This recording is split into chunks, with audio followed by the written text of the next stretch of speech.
Sir ಮೇಲ್ಗಡೆ ನೀರು ಬಿಡೋ ಥರ ಎಲ್ಲ ಮಾಡಿದ್ರಲ್ಲ ಅದೇನು ಅದ್ರ ಬಗ್ಗೆ ಹೇಳಿ ಸರ್. ಸರ್ ಈಗ ಈ ಸಲ ಹಾರ್ಟಿಸನ್ ಜಾಸ್ತಿ ಆಗಿರೋದ್ರಿಂದ ಟೆಂಪ್ರೇಚರ್ ಮೇಂಟೆನೆನ್ಸ್ಗೆ ಎಲ್ಲಕ್ಕೂ ಕೂಡ ಗೋಣಿಚೀಲದ ಗೌನನ್ನು ಮಾಡಿದ್ದೇನೆ.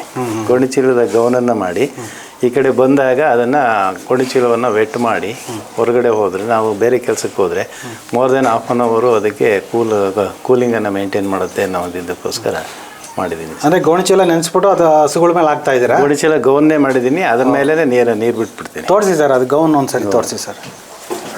ಮತ್ತು ಈಗ ಈ ವಾರದಲ್ಲಿ ಗೋಬರ್ ಗ್ಯಾಸ್ ಇನ್ಸ್ಟಾಲೇಷನ್ಗೆ ಕೂಡ ಅಪ್ರೋಚ್ ಮಾಡಿದ್ದೇನೆ.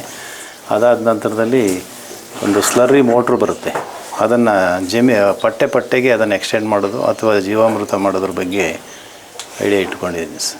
ಇನ್ನು ಸರ್ ರಾಗಿ ಹುಲ್ ಕೊಡ್ತೇವೆ. ಓಕೆ. ಹಾಗೆ ಮಲ್ಟಿ ಕಟ್ಟಿಂಗ್ ಅಂತ ಹೇಳಿ ಒಂದು ಜೋಳದ ಜಾತಿ ಬರುತ್ತೆ, ಅದು ಈಗಾಗಲೇ ಪ್ಲ್ಯಾಂಟ್ ಇದೆ.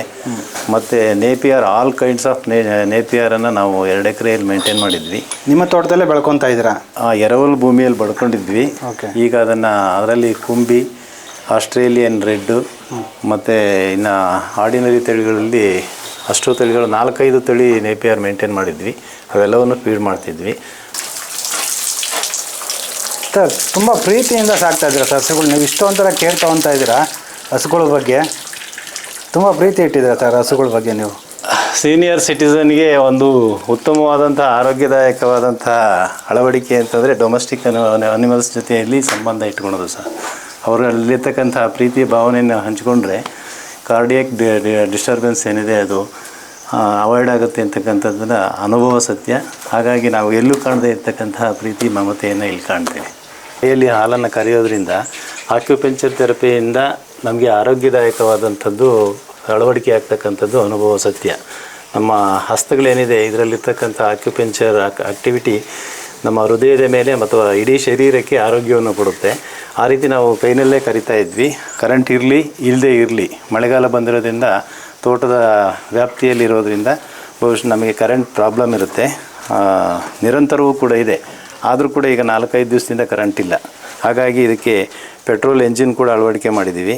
ಹಾಗಾಗಿ ಕರೆಂಟ್ ಇರಲಿ ಇಲ್ಲದೇ ಇರಲಿ ನಮ್ಮ ಕೊಟ್ಟಿಗೆ ಕಾರ್ಯಕ್ಷೇತ್ರಕ್ಕೆ ಯಾವುದೇ ಸಮಸ್ಯೆ ಇಲ್ಲ. ಸರ್ ನಮಸ್ತೆ. ನಮಸ್ತೆ. ಈಗ ನಮಗೆ ನಿಮ್ಮ ತೋಟದಲ್ಲಿ ಸಾಕಿರ್ತಕ್ಕಂಥ ಹಸುಗಳನ್ನು ತೋರಿಸಿ ಸರ್. ಸರ್, ಹೈನುಗಾರಿಕೆ ರೈತನ ವರದಾನ. ಅದಿಲ್ಲದೆ ಇದ್ದರೆ ಕೃಷಿ ಬದುಕು ವ್ಯರ್ಥ. ಆ ದೃಷ್ಟಿಯಿಂದ ನಾವು ಹೈನುಗಾರಿಕೆಯಲ್ಲಿ ಹಸುಗಳನ್ನು ಇಟ್ಟಿದ್ದೇವೆ. ಇದು ಹೊರಗಿನಿಂದ ತಂದದ್ದು ಜೆರ್ಸಿ.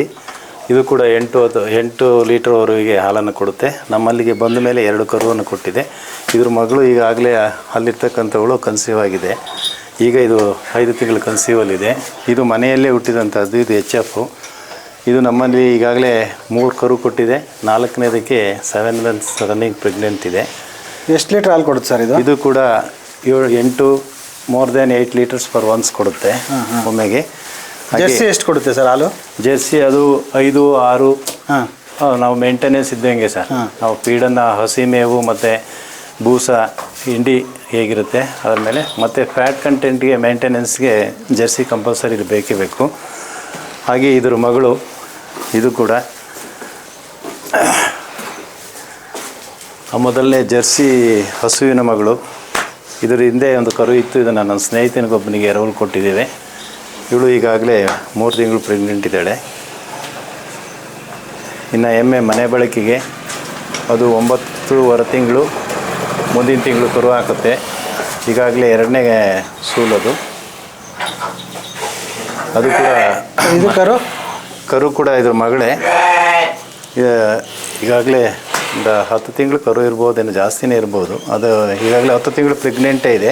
1.5 ವರ್ಷದ ಕರು ಇರ್ಬೋದು ಇದು. ಸರ್ ಇದನ್ನು ಸ್ಟಾಲ್ ಫೀಡಿಂಗ್ ಮಾಡ್ತೀರಾ ಅಥವಾ ಹೊರಗಡೆ ಮೇಯಿಸ್ತೀರಾ ಸರ್?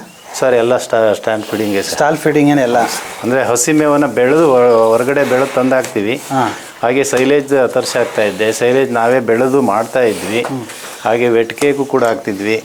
ಎಲ್ಲ ಅಟೆಂಪ್ಟ್ಸನ್ನು ಮಾಡಿದ್ದೇವೆ. ಬಟ್ ಈಗ ಹಸಿ ಮೇವಿನ ಕೊರತೆ ಇದೆ. ಇನ್ನು ಈ ವಾರದಲ್ಲಿ ಬರುತ್ತೆ, ಹಸಿ ಮೇವು ಬರುತ್ತೆ. ಸರ್ ಟೋಟಲಾಗಿ ಎಷ್ಟು ಲೀಟ್ರ್ ಹಾಲು ಹಾಕ್ತೀರಾ ನೀವೀಗ? ಸರ್ ಈಗ ನಾವು 9 ಲೀಟ್ರ್ನಷ್ಟು ಹಾಕ್ತೀವಿ. ಮ್ಯಾಕ್ಸಿಮಮ್ 22-23 ಲೀಟ್ರ್ವರೆಗೂ ಹಾಕಿದ್ವಿ. ಡೈರಿ ಶೆಟ್ಟಿಕೆರೆ ಡೈರಿಗೆ ಹಾಲು ಮಿಲ್ಕ್ ಫೀಡರ್ಸಲ್ಲಿ ನಮಗೆ 2ನೇ ಸ್ಥಾನ ಬಂದಿತ್ತು. ಓಕೆ. ಈಗ ಲೇಬರ್ ಪ್ರಾಬ್ಲಮ್ ಇರುತ್ತೆ. ನಾನೇ ನಿವೃತ್ತಿ ಜೀವನದಲ್ಲಿ ಆರೋಗ್ಯ ಪಾಲನೆಗಾಗಿ ಪ್ರತಿದಿನ ತಪ್ಪದೆ 5 ಗಂಟೆಗೆ ಹೇಳ್ತೇನೆ. ಫಸ್ಟ್ ವರ್ಕು ನನಗೆ ಕೊಟ್ಟಿಗೆ ವರ್ಕನ್ನು ಮನಸ್ಫೂರ್ತಿಯಾಗಿ ಮಾಡಿ ಆನಂತರದಲ್ಲಿ ಬೇರೆ ಕೆಲಸ. ಹಾಗೆ ಈಗ ಇದಾದ ನಂತರದಲ್ಲಿ ಸ್ವಲ್ಪ ಶೀಪ್ ಫಾರಮ್ ಕೂಡ ಮಾಡೋಣ ಅಂತ ಪ್ಲ್ಯಾನ್ ಮಾಡ್ಕೊಂಡಿದ್ದೇನೆ. ಸರ್, ಇದು ಹಸುವಿನ ಗಂಜಲ ಮತ್ತು ಸಗಣಿಯಿಂದ ಬೈ ಪ್ರಾಡಕ್ಟ್ ಏನಾದರೂ ಮಾಡ್ತಾಯಿದ್ದೀರಾ? ಬೈ ಪ್ರಾಡಕ್ಟ್ ಬಗ್ಗೆ ನಾಲೆಡ್ಜ್ ಇದೆ ಸರ್, ಬಟ್ ಮಾಡ್ತಾ ಇಲ್ಲ. ಬಟ್ ನಾನು ಇದನ್ನೆಲ್ಲ ಒಂದು ಕಡೆ ಸ್ಟೋರೇಜ್ ಮಾಡಿ, ಮತ್ತು ಇದು ಇಲೋವೇಷನ್ ಇದೆ, ಕೆಳಗಡೆ ಏನು 2 ಎಕರೆ ಜಮೀನಿದೆ, ಇದು ಫಿಲ್ ಆಗ್ತಿದ್ದಂಗೆ ನಾನು ತೋಟಗಳಿಗೆ ಜೀವಾಮೃತದ ರೀತಿಯಲ್ಲಿ ನಾನು ಪಟ್ಟೆಗಳಿಗೆ ಗಿಡಕ್ಕೆಲ್ಲ ಆಯೋ ವ್ಯವಸ್ಥೆಯನ್ನು ಮಾಡಿದ್ದೇನೆ. ಮತ್ತು ಈಗ ಈ ವಾರದಲ್ಲಿ ಗೋಬರ್ ಗ್ಯಾಸ್ ಇನ್ಸ್ಟಾಲೇಷನ್ಗೆ ಕೂಡ ಅಪ್ರೋಚ್ ಮಾಡಿದ್ದೇನೆ. ಅದಾದ ನಂತರದಲ್ಲಿ ಒಂದು ಸ್ಲರ್ರಿ ಮೋಟ್ರ್ ಬರುತ್ತೆ, ಅದನ್ನು ಪಟ್ಟೆಗೆ ಅದನ್ನು ಎಕ್ಸ್ಟೆಂಡ್ ಮಾಡೋದು ಅಥವಾ ಜೀವಾಮೃತ ಮಾಡೋದ್ರ ಬಗ್ಗೆ ಐಡಿಯಾ ಇಟ್ಕೊಂಡಿದ್ದೀನಿ ಸರ್. ಸರ್, ಇದು ಹುಲ್ಲು ಯಾವ್ಯಾವ ಹುಲ್ಲು ಕೊಡ್ತೀರಾ ಇದಕ್ಕೆ? ರಾಗಿ ಹುಲ್ಲು ಮೇಯ್ನು ಸರ್, ರಾಗಿ ಹುಲ್ಲು ಕೊಡ್ತೇವೆ. ಓಕೆ. ಹಾಗೆ ಮಲ್ಟಿ ಕಟ್ಟಿಂಗ್ ಅಂತ ಹೇಳಿ ಒಂದು ಜೋಳದ ಜಾತಿ ಬರುತ್ತೆ, ಅದು ಈಗಾಗಲೇ ಪ್ಲ್ಯಾಂಟ್ ಇದೆ. ಮತ್ತು ನೇಪಿಯರ್, ಆಲ್ ಕೈಂಡ್ಸ್ ಆಫ್ ನೇಪಿಯರನ್ನು ನಾವು 2 ಎಕರೆಯಲ್ಲಿ ಮೇಂಟೈನ್ ಮಾಡಿದ್ವಿ. ನಿಮ್ಮ ತೋಟದಲ್ಲೇ ಬೆಳ್ಕೊತಾ ಇದ್ದೀರಾ? ಎರವಲು ಭೂಮಿಯಲ್ಲಿ ಬೆಳ್ಕೊಂಡಿದ್ವಿ. ಈಗ ಅದರಲ್ಲಿ ಕುಂಬಿ, ಆಸ್ಟ್ರೇಲಿಯನ್ ರೆಡ್ಡು ಮತ್ತು ಇನ್ನು ಆರ್ಡಿನರಿ ತಳಿಗಳಲ್ಲಿ ಅಷ್ಟು ತಳಿಗಳು 4-5 ತಳಿ ನೇಪಿಯರ್ ಮೇಂಟೈನ್ ಮಾಡಿದ್ವಿ. ಅವೆಲ್ಲವನ್ನು ಫೀಡ್ ಮಾಡ್ತಿದ್ವಿ. ಮತ್ತು ಮುಸ್ಕಿನ ಜೋಳವನ್ನು ನಾವು ಬೆಳಿತೀವಿ, ಅದನ್ನು ಹಾಕ್ತೇವೆ ಸರ್. ಇದು ಡೈರೆಕ್ಟ್ ಹಂಗೆ ಹಾಕ್ತೀರಾ ಅಥವಾ ಇದು ಚಾಪ್ ಕಟ್ರಿಂದ ಕಟ್ ಮಾಡಿ ಏನಾದ್ರು ಹಾಕ್ತೀರಾ? ಚಾಪ್ ಕಟ್ರ್ ಇದೆ, ಅದನ್ನು ರಸಮೇವ್ ಮಾಡಲಿಕ್ಕೆ, ಸೈಲೇಜ್ ಮಾಡಲಿಕ್ಕೆ ಬಳಸ್ತೇವೆ. ಕಂಡೀಷನ್ ಹೇಗಿದೆ, ಅದು ಕಡ್ಡಿ ದೊಡ್ಡದಾದರೆ ಹಸುಗಳು ತಿನ್ನಲ್ಲ, ಅದು ಸೈಲೇಜಿಗೆ ಮಾತ್ರ ಚಾಪ್ ಕಟಿಂಗ್ ಮಾಡ್ತೇವೆ. ಇನ್ನಿದ್ದನ್ನೆಲ್ಲ ಹಾಗೆ ಒಂದು ಮಧ್ಯಮಾವಸ್ಥೆಯಲ್ಲಿ ಇರತಕ್ಕಂಥದ್ದನ್ನೇ ನಾವು ಮೇಂಟೈನ್ ಮಾಡಿ ಹಾಗೆ ಹಾಕ್ತೇವೆ. ಅಗತ್ಯ ಕಂಡ್ರೆ ಅದನ್ನು ಚಾಪ್ ಮಾಡ್ತೇವೆ, ಚಾಪರ್ ಇದೆ. ಮತ್ತು ಕರುಗಳನ್ನು ಸಾಕಿ ಮಾರುವ ಒಂದು ಉದ್ದೇಶ ಏನಾದರೂ ಇದೆಯಾ ಸರ್? ಈಗ ಪ್ರೀ ಪ್ರಾಡಕ್ಟ್ ಆದಂಗೆ ಸಂಖ್ಯೆಯಲ್ಲಿ ಹೆಚ್ಚಳ ಆದಂತೆ ಪ್ರೆಗ್ನೆನ್ಸಿಯಲ್ಲಿ ನಾವು ಮಾರೋ ವ್ಯವಸ್ಥೆ ಇಟ್ಕೊಂಡಿದ್ದೀವಿ. ಈಗಾಗಲೇ ಮಾರಿದ್ದೀವಿ 2. ಇದರ ಅಕ್ಕನ್ನು ಮಾರಿದ್ದೀವಿ, ಅದನ್ನು ಇಲ್ಲೇ ನಿಯರ್ ಬೈ ತೊಗೊಂಡ್ರು. ಇವಳು ಕನ್ಸೀವ್ ಆದರೆ ಈಗ ಯಾವುದಾದ್ರೂ ಒಂದು ಮಾರ್ಕೋಬೇಕು. ನೆಕ್ಸ್ಟು ಡೆಲಿವರಿ ಕರುಗಳು ಅಂದರೆ ನಿಮ್ಮ ಕೊಟ್ಟಿಗೆಯಲ್ಲಿ ಎಷ್ಟು ಜಾಗ ಇರುತ್ತೆ ಅಷ್ಟಕ್ಕೆ ಮಾತ್ರ ನೀವು ಹಸುಗಳನ್ನ ಇಟ್ಕೊಂಡು ಎಕ್ಸೆಸ್ ಆದವನ್ನು ಮಾರ್ತಾ ಇದ್ದೀರಾ? ಹೌದು ಸರ್. ಸರ್, ಮೇಲ್ಗಡೆ ನೀರು ಬಿಡೋ ಥರ ಎಲ್ಲ ಮಾಡಿದ್ರಲ್ಲ, ಅದೇನು ಅದ್ರ ಬಗ್ಗೆ ಹೇಳಿ ಸರ್. ಸರ್, ಈಗ ಈ ಸಲ ಹಾರ್ಟಿಸನ್ ಜಾಸ್ತಿ ಆಗಿರೋದ್ರಿಂದ ಟೆಂಪ್ರೇಚರ್ ಮೇಂಟೆನೆನ್ಸ್ಗೆ ಎಲ್ಲಕ್ಕೂ ಕೂಡ ಗೋಣಿಚೀಲದ ಗೌನನ್ನು ಮಾಡಿದ್ದೇನೆ. ಗೋಣಿಚೀಲದ ಗೌನನ್ನು ಮಾಡಿ ಈ ಕಡೆ ಬಂದಾಗ ಅದನ್ನು ಗೋಣಿಚೀಲವನ್ನು ವೆಟ್ ಮಾಡಿ ಹೊರಗಡೆ ಹೋದರೆ, ನಾವು ಬೇರೆ ಕೆಲಸಕ್ಕೆ ಹೋದರೆ ಮೋರ್ ದೆನ್ ಹಾಫ್ ಆನ್ ಅವರು ಅದಕ್ಕೆ ಕೂಲಿಂಗನ್ನು ಮೇಂಟೈನ್ ಮಾಡುತ್ತೆ ಅನ್ನೋ ಇದಕ್ಕೋಸ್ಕರ ಮಾಡಿದ್ದೀನಿ. ಅಂದರೆ ಗೋಣಿಚೀಲ ನೆನೆಸ್ಬಿಟ್ಟು ಅದು ಹಸುಗಳ ಮೇಲೆ ಹಾಕ್ತಾ ಇದ್ದೀರಾ? ಗೋಣಿಚೀಲ ಗೌನ್ನೇ ಮಾಡಿದ್ದೀನಿ, ಅದ್ರ ಮೇಲೆ ನೀರು ಬಿಟ್ಬಿಡ್ತೀನಿ. ತೋರಿಸಿ ಸರ್, ಅದು ಗೌನ್ ಒಂದ್ಸರಿ ತೋರಿಸಿ ಸರ್.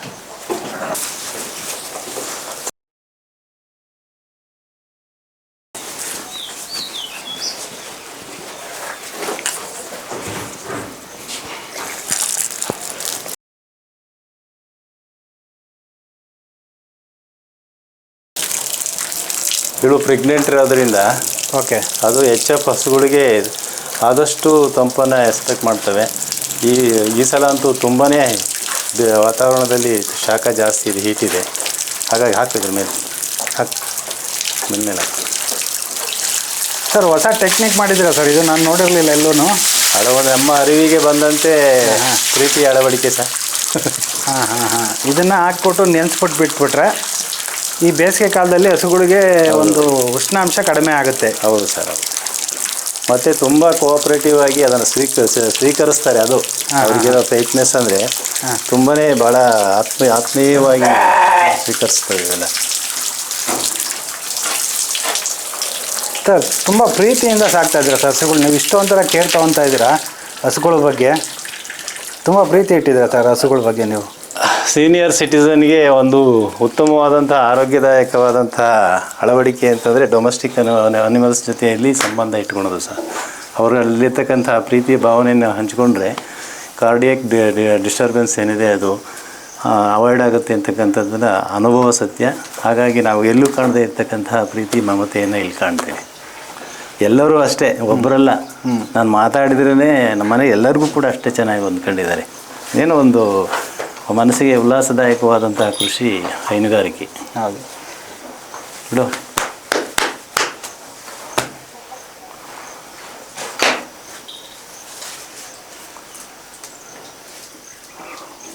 ಸರ್ ಇದಕ್ಕೆ ಏನಾದರೂ ಅಂದರೆ ಕಾಯಿಲೆಗಳ ಬಗ್ಗೆ ಹೇಳಿ ಸರ್. ಹಸುಗಳಲ್ಲಿ ಕಾಯಿಲೆ ಸರ್, ಇದಕ್ಕೆ ಫಸ್ಟ್ ಪ್ರೆಗ್ನೆನ್ಸಿಯಲ್ಲಿ ಗಂಟು ರೋಗ ಅಂತ ಒಂದು ಯೂನಿವರ್ಸಲ್ಲೇ ಬಂದ್ಬಿಡ್ತದು. ಅದು ಹೇಗೆ ಬಂತು ಏನೋ ಗೊತ್ತಿಲ್ಲ, ಅದು ನಮ್ಮ ಕರುಗೆ ಬಂತು. ಆ 5 ಮಂತ್ಸಲ್ಲೇ ನಾನು ಸಾಕಷ್ಟು ಹೆಲ್ಪ್ಲೈನ್ಸ್, ನಮ್ಮ ವೆಟರ್ನರಿ ಹೆಲ್ಪ್ಲೈನ್ ಇದೆ 1962ಗೆ, ಅವರಿಗೆಲ್ಲ ಫೋನ್ ಮಾಡಿದೆ. ಅವರೆಲ್ಲ ಬಂದು ಉತ್ತಮ ಟ್ರೀಟ್ಮೆಂಟ್ ಮಾಡಿದರು. ಆಗಲೇ ಬಹುಶಃ ಅಬಾರ್ಷನ್ ಆಗುತ್ತೇನೋ ಅಂದ್ಕೊಂಡೆ, ಬಟ್ ಕಂಟಿನ್ಯೂ ಆಯಿತು. 8 ಮಂತ್ಸ್ಗೆ ಅಬಾರ್ಷನ್ ಆಯಿತು. ಅದು ಬಹುಶಃ ಮೆಡಿಸಿನ್ ಎಫೆಕ್ಟ್ ಏನೋ, ಆದರೂ ಕೂಡ ಹೀಲ್ಡ್ ಏನು ಕಡಿಮೆ ಆಗಲಿಲ್ಲ, ಹಾಲೆಲ್ಲ ಕೊಡ್ತು ಚೆನ್ನಾಗಿ. ಹಾಗಾಗಿ ನಾವು ಕ್ಲೀನ್ನೆಸ್ ಮೇಂಟೈನ್ ಮಾಡಿಕೊಂಡ್ರೆ ಡಿಸೀಸಸ್ಸು ಕಡಿಮೆ ಇರುತ್ತೆ ಸರ್. ಬಟ್ ಈಗ ಒಂದು ವಾರದಿಂದ ಬಿರುಗಾಳಿ ಮತ್ತು ಮಳೆಯಿಂದಾಗಿ ನಾನು ಕೊಟ್ಟಿಗೆಯಲ್ಲಿ ಸ್ವಲ್ಪ ಕ್ಲೀನ್ನೆಸ್ ಕಡಿಮೆ ಇದೆ. ಪ್ರತಿದಿನ ಸ್ನಾನ ಮಾಡಿಸ್ತೇನೆ ನಾನು, ಪ್ರೆಷರ್ ವಾಷರ್ ಇಟ್ಕೊಂಡಿದ್ದೇನೆ. ಹಾಗಾಗಿ ಪ್ರತಿದಿನ ಕೊಟ್ಟಿಗೆಯಲ್ಲೂ ಕೂಡ ತುಂಬ ಉತ್ಕೃಷ್ಟವಾಗಿ ನಾನು ಒಂದು ಕಡ್ಡಿ ಕಸ ಇದ್ದಂತೆ ಮೇಂಟೈನ್ ಮಾಡ್ತೇನೆ ಸರ್. ಈಗ ವ್ಯಾಪ್ತಿ ಜಾಸ್ತಿ ಆದಷ್ಟು ಅಳವಡಿಕೆಯೂ ಕೂಡ ನಮಗೆ ಕಷ್ಟ ಆಗ್ತಾಯಿತ್ತು. ಹಾಗಾಗಿ ಕೈನಲ್ಲೇ ಹಾಲನ್ನು ಕರಿತಾ ಇದ್ವಿ. ಕೈಯಲ್ಲಿ ಹಾಲನ್ನು ಕರೆಯೋದ್ರಿಂದ ಆಕ್ಯುಪಂಕ್ಚರ್ ಥೆರಪಿಯಿಂದ ನಮಗೆ ಆರೋಗ್ಯದಾಯಕವಾದಂಥದ್ದು ಅಳವಡಿಕೆ ಆಗ್ತಕ್ಕಂಥದ್ದು ಅನುಭವ ಸತ್ಯ. ನಮ್ಮ ಹಸ್ತಗಳೇನಿದೆ ಇದರಲ್ಲಿರ್ತಕ್ಕಂಥ ಆಕ್ಯುಪಂಕ್ಚರ್ ಆಕ್ಟಿವಿಟಿ ನಮ್ಮ ಹೃದಯದ ಮೇಲೆ ಮತ್ತು ಇಡೀ ಶರೀರಕ್ಕೆ ಆರೋಗ್ಯವನ್ನು ಕೊಡುತ್ತೆ. ಆ ರೀತಿ ನಾವು ಕೈನಲ್ಲೇ ಕರಿತಾ ಇದ್ವಿ. ಆದರೆ ಸ್ವಲ್ಪ ಕ್ಷೇತ್ರ ವಿಸ್ತರಣೆಯಲ್ಲಿ ಈಗ ನಮಗೆ ಜಮೀನು ಜಾಸ್ತಿ ಆಗ್ತಾ ಇರೋದ್ರಿಂದ ಆ ಕಡೆ ಡೈವರ್ಟ್ ಆಗೋದ್ರಿಂದ ಮಿಷನ್ ಅಗತ್ಯತೆ ಬಂತು ನಮಗೆ. ಮತ್ತು ಯಂತ್ರೋಪಕರಣಗಳ ಅಳವಡಿಕೆಯೂ ಕೂಡ ಆಧುನಿಕತೆ ಅಡಿಯಲ್ಲಿ ಅನಿವಾರ್ಯ. ಹಾಗಾಗಿ ಇದನ್ನು ತಂದ್ವಿ. ಇದರಿಂದ ನಮ್ಮ ಹಸುಗಳು ಮೊದಲನೇ ದಿನಕ್ಕೆ ಅಳವಡಿಕೆಯನ್ನು ಮಾಡಿಕೊಂಡು, ದಟ್ಸ್ ಗ್ರೇಟ್. ಏಕೆಂದರೆ ಕೆಲವು ಹಸುಗಳು ಮಿಲ್ಕ್ ಅಡಾಪ್ಟೇಷನ್ಗೆ, ಮಿಷನ್ಗೆ ಅಡಾಪ್ಟೇಷನ್ಗೆ ಅವಕಾಶ ಕೊಡೋಲ್ಲ. ಇವು ನಮ್ಮವೇನಿಲ್ಲ, ಸರಾಗವಾಗಿ ಅಳವಡಿಕೆಯನ್ನು ಮಾಡ್ತೇವೆ. 5 to 6 ಮಿನಿಟ್ಸ್ಗೆ ಒಂದೊಂದು ಹಸುಗಳಿಂದ ಹಾಲನ್ನು ಕರಿತೇವೆ. ಆಮೇಲೆ ಈಗ ಕರೆಂಟ್ ಇಲ್ಲದೇ ಇರಲಿ, ಮಳೆಗಾಲ ಬಂದಿರೋದ್ರಿಂದ ತೋಟದ ವ್ಯಾಪ್ತಿಯಲ್ಲಿರೋದ್ರಿಂದ ಬಹುಶಃ ನಮಗೆ ಕರೆಂಟ್ ಪ್ರಾಬ್ಲಮ್ ಇರುತ್ತೆ. ನಿರಂತರವೂ ಕೂಡ ಇದೆ. ಆದರೂ ಕೂಡ ಈಗ 4-5 ದಿವಸದಿಂದ ಕರೆಂಟ್ ಇಲ್ಲ. ಹಾಗಾಗಿ ಇದಕ್ಕೆ ಪೆಟ್ರೋಲ್ ಎಂಜಿನ್ ಕೂಡ ಅಳವಡಿಕೆ ಮಾಡಿದ್ದೀವಿ. ಹಾಗಾಗಿ ಕರೆಂಟ್ ಇಲ್ಲದೇ ಇರಲಿ, ನಮ್ಮ ಕೊಟ್ಟಿಗೆ ಕಾರ್ಯಕ್ಷೇತ್ರಕ್ಕೆ ಯಾವುದೇ ಸಮಸ್ಯೆ ಇಲ್ಲ.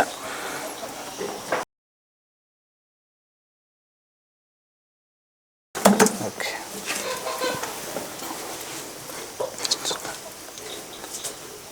ಸರ್, ಇದು ಮೇಂಟೆನೆನ್ಸ್ ಹೇಗೆ? ಎಷ್ಟು ದಿನಕ್ಕೊಂದ್ಸರಿ ಇದನ್ನು ಮಿಷಿನ್ನು? ಸರ್, ಪ್ರತಿದಿನ ಬಿಸಿನೀರಲ್ಲಿ ತೊಳಿಬೇಕು. ಓಕೆ. ಮಿಲ್ಕಿ ಕಂಟೆಂಟು ಪೈಪಲ್ಲೆಲ್ಲ ಇರುತ್ತೆ. ಹಾಗಾಗಿ ನಾವು ಬಿಫೋರ್ ಎಂಟ್ರಿ ಟು ಶೆಡ್ ನಾವು ಕಾಯಿಲ್ಲು ಅಥವಾ ಅಲ್ಲಿ ಗೀಸರ್ನ ಆನ್ ಮಾಡಿ ಬಂದಿರ್ತೇವೆ. ಹಾಲು ಕರಿಯೋದ್ರೊಳಗಡೆ ಒಂದು ಬಕೆಟ್ ಬಿಸಿನೀರು ತಂದುಬಿಟ್ಟು ಇದರೊಳಗಡೆ ಇಟ್ಬಿಟ್ಟು ನಾವು ಮಿಷನ್ ಸ್ಟಾರ್ಟ್ ಮಾಡಿಬಿಟ್ರೆ ಆಟೋಮೆಟಿಕಲಿ ಅದು ಕ್ಲೀನ್ ಆಗುತ್ತೆ. ಸರ್, ಈ ಒಂದು ಶೆಡ್ ನಿರ್ಮಾಣಕ್ಕೆ ಎಷ್ಟು ಖರ್ಚು ಬಂತು ಸರ್ ನಿಮಗೆ? ಆಸಕ್ತಿ ಅಡಿಯಲ್ಲಿ ನಾನು ಖರ್ಚಿನ ಬಗ್ಗೆ ಗಮನ ಹರಿಸಲಿದೆ ಸರ್. ನಿವೃತ್ತಿ ಅಡಿಯಲ್ಲಿ ಬಂದಂಥ ಹಣವನ್ನು ನಾನು ಸದುಪಯೋಗ ಎಂಬ ಇದರಲ್ಲಿ ಅಳವಡಿಕೆ ಮಾಡಿದ್ದೀನಿ. ಇದು 17-21 ರೇಷಿಯೋ ಆಯದ ಅಡಿಯಲ್ಲಿ ಮಾಡ್ಕೊಂಡಿದ್ದೇನೆ. ಹಾಗಾಗಿ ಆಗಿನ ರೇಟ್ನಲ್ಲಿ ಸಿಮೆಂಟ್, ಬ್ರಿಕ್ಸು ಮತ್ತು ಪೋಲು, ಶೀಟು ಇವೆಲ್ಲ ಸೇರಿ 1.5-2 ಲಕ್ಷದಷ್ಟು ಆಗಿರ್ಬೋದೇನೋ. ಅಳವಡಿಕೆ ಮತ್ತು ಫ್ಲೋರಿಂಗ್ ಎಲ್ಲ ಕೂಡ ಸಿಮೆಂಟ್ ಮಾಡಿಸಿದ್ದೀವಿ ಸರ್. ನಾವು JKVKಗೆ ಕೃಷಿ ಮೇಳಕ್ಕೆ ಹೋಗ್ತಾ ಇರ್ತೇನೆ ಪ್ರತಿ ವರ್ಷ. ಆ ಸಂದರ್ಭದಲ್ಲಿ ಏನಾದರೂ ಒಂದು ನೆನಪಿಗೆ ಅಂತೇಳಿ ಒಂದು ಆಧುನಿಕ ಯಂತ್ರೋಪಕರಣಗಳನ್ನು ತರ್ತೇನೆ. ಅದರಲ್ಲಿ ಇದನ್ನು 9,500 ಇರಬಹುದು. ಅಲ್ಲಿ ಅದನ್ನು ಪರ್ಚೇಸ್ ಮಾಡ್ಕೊಂಬಂದ್ವಿ. ಪ್ಲೆಷರ್ ಮಿಷನ್ ಇಟ್ಕೊಂಡು ಕೊಟ್ಟಿಗೆ ಅಥವಾ ಹಸುಗಳನ್ನು ಕ್ಲೀನ್ ಮಾಡೋದ್ರಿಂದ ಹಸುಗಳಿಗೂ ಕೂಡ ಹಿತದಾಯಕವಾಗಿರುತ್ತೆ. ಮತ್ತು ಈಸಿ ಗೋಯಿಂಗ್ನಲ್ಲಿ ನಾವು ಆದಷ್ಟು ಬೇಗ ಹಸುಗಳನ್ನು ಕ್ಲೀನ್ ಮಾಡ್ಬೋದು. ಅದರಲ್ಲಿ ಪ್ಲೆಷರ್ ವೇರಿಯೇಷನ್ ಕೂಡ ಇರುತ್ತೆ. ಫಾಸ್ಟ್ ಆ್ಯಂಡ್ ಸ್ಲೋ ಇರೋದ್ರಿಂದ ಯಾವ್ಯಾವ ಹಸುವಿಗೆ ಮತ್ತು ಯಾವ್ಯಾವ ಭಾಗಕ್ಕೆ ಎಷ್ಟು ಪ್ಲೆಷರ್ ಕ್ರಿಯೇಟ್ ಮಾಡ್ಕೋಬೋದು, ಅದರಂತೆ ಉತ್ಕೃಷ್ಟವಾದಂತಹ ಸಹಾಯದಾಯಕವಾದಂಥ ಒಂದು ಯಂತ್ರ ಸರ್ ಇದು. ಆಮೇಲೆ ಫ್ಲೋರು ಏನೇ ಡಸ್ಟ್ ಇದ್ದರೂ ಕೂಡ ಇದರಲ್ಲಿ ಪ್ಲೆಷರನ್ನು ಬಿಟ್ಬಿಟ್ರೆ ಅತಿ ಸುಲಭವಾಗಿ ಆಚೆ ಹೋಗುತ್ತೆ. ಹಾಗಾಗಿ ಇದು ಒಂದು ರೈತನ ವರದಾನ. ಪ್ಲೆಷರ್ ಮಿಷನನ್ನು ಅಳವಡಿಕೆ ಮಾಡಿಕೊಂಡ್ರೆ ಕೊಟ್ಟಿಗೆ ನಿರ್ವಹಣೆಯಲ್ಲಿ ಉತ್ತಮದಾಯಕವಾದಂತಹ ಸಹಕಾರಿ ಯಂತ್ರ ಇದು. ಇದರ ನಂತರದಲ್ಲಿ ನಾವು ಫ್ಲೋರನ್ನು ಏನು ಮಾಡಿದ್ದೇವೆ, ಫ್ಲೋರಿಂದ ಹೊರಬರ್ತಕ್ಕಂತಹ ಗಂಜಲ ಮತ್ತು ಸಗಣಿಯ ಮಿಶ್ರಣ ಏನಿದೆ ಅದನ್ನು ಕೊಟ್ಟಿಗೆಯಲ್ಲಿ ಉತ್ಪತ್ತಿ ಆಗ್ತಕ್ಕಂತಹ ಸಗಣಿ ಮತ್ತು ಗಂಜಲ ಇಲ್ಲಿಯ ಮಿಶ್ರಣವನ್ನು ನಾವು ಲಿಕ್ವಿಡ್ ಫಾರ್ಮಲ್ಲಿ ಪ್ಲೆಜರ್ ಮಿಷನಲ್ಲಿ ಹೊಡೆದಾಗ ಈಚೆ ಬರುತ್ತೆ.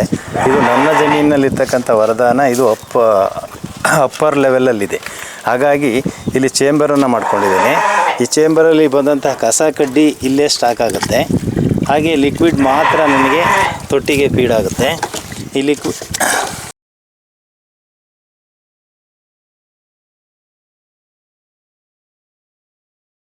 ಹಾರ್ಡ್ ಸಬ್ಸ್ಟೆನ್ಸ್ ಎಲ್ಲ ಇಲ್ಲೇ ಉಳ್ಕೊಂಡು ಲಿಕ್ವಿಡ್ ಫಾರ್ಮೇಷನ್ ಮಾತ್ರ ನನಗೆ ಅಲ್ಲಿ 3 ಬಳೆಗಳನ್ನು ಇಟ್ಟು ನಾನು ಇಲ್ಲೊಂದು ಬಾವಿಯನ್ನು ಮಾಡ್ಕೊಂಡಿದ್ದೇನೆ.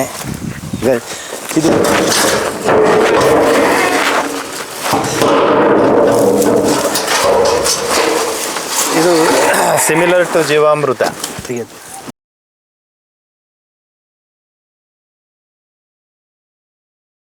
ಸ್ಟಾಕ್ ಆಗ್ತಿದ್ದಂಗೆ ಇದಕ್ಕೆ ಇಲಿವೇಶನ್ ಲೆವೆಲಲ್ಲಿ ನಾನು ಪೈಪ್ಲೈನನ್ನು ಮಾಡಿದ್ದೇನೆ. ಹಾಗಾಗಿ ಇದು ಈ ಸರ್ಫೇಸ್ ಲೆವೆಲ್ಗೆ ಇಲ್ಲಿಗೆ ಕವರ್ ಆಗ್ತಿದ್ದಂಗೆ ಆಟೋಮೆಟಿಕಲಿ ಇದು ಔಟ್ಪುಟ್ ಆಗುತ್ತೆ. ಅಲ್ಲಿ ಗೇಟ್ ವಾಲ್ ಇಟ್ಟು 2 ಪೈಪ್ ಕೊಟ್ಟಿದ್ರ ಇಲ್ಲಿ. ಇದು ಕೆಳಗಡೆ ಒಂದಿದೆ, ಕೊಟ್ಟಿಗೆಯಿಂದ ಬರ್ತಕ್ಕಂಥದ್ದು ಇದು ಫೀಡರು. ಹಾಗೆ ಇಲ್ಲಿಂದ ಬರ್ತಕ್ಕಂಥದ್ದು ಈ ತೊಟ್ಟಿಗೆ ಬರ್ತಕ್ಕಂಥ ಗಂಜಲ ಮಿಶ್ರಿತ ಸಗಣಿಯ ಫೀಡರು. ಇದು ಓವರ್ಫಿಲ್ ಆದಾಗ ವಾಟರ್ ಲೆವೆಲ್ ಮೇಂಟೆನೆನ್ಸ್ ಸೈನ್ಸ್ ಲಾ ಏನಿದೆ, ಇದಕ್ಕೆ ಒಂದು ಲಾ ಹೆಸರೇ ಇದೆ. ಇದನ್ನೇ ಇಲ್ಲಿಗೆ ಬರ್ತಿದ್ದಂಗೆ ಆಟೋಮೆಟಿಕಲಿ ಎಕ್ಸ್ಪೆಲ್ ಆಗುತ್ತೆ. ಅಲ್ಲೊಂದು ಗೇಟ್ ವಾಲ್ ಇಟ್ಟಿದ್ದೀವಿ. ಆ ಗೇಟ್ ವಾಲನ್ನು ನಾವು ಕಂಟ್ರೋಲ್ ಮಾಡಿಕೊಂಡು ನಮಗೆ ಯಾವ ಕಡೆಗೆ ಪೈಪ್ ಬೇಕೋ ಆ ಕಡೆಗೆ ಹಾಕ್ಕೊಂಡು ಇಡೀ ತೋಟಕ್ಕೆ ನಾನು ಗಂಜಲ ಮಿಶ್ರಿತ ಜೀವಾಮೃತದ ಥರದಲ್ಲಿ ಅದನ್ನು ಬಳಕೆಯನ್ನು ಮಾಡ್ತಾಯಿದ್ದೀವಿ ಸರ್. ಹಾಗೆ ತಿಪ್ಪೆನೂ ಕೂಡ ಇದಕ್ಕೆ ಹೊರಗಡೆಯಿಂದ ಕೆರೆಯಿಂದ ಗೋಡು ಮತ್ತು ಇದನ್ನು ತಂದು ನಾವು ಇದಕ್ಕೆ ಮಿಶ್ರಣವನ್ನು ಮಾಡ್ತೇವೆ. ಸರಿಸುಮಾರು ವರ್ಷಕ್ಕೆ ಒಂದು 15 ಮೇಲ್ಪಟ್ಟು ಟ್ರ್ಯಾಕ್ಟರ್ ಲೋಡ್ನಲ್ಲಿ ಒಂದು 15 ಲೋಡ್ಗಿಂತ ಜಾಸ್ತಿ ನಮಗೆ ಗೊಬ್ಬರ ಸಿಗುತ್ತೆ ಸರ್.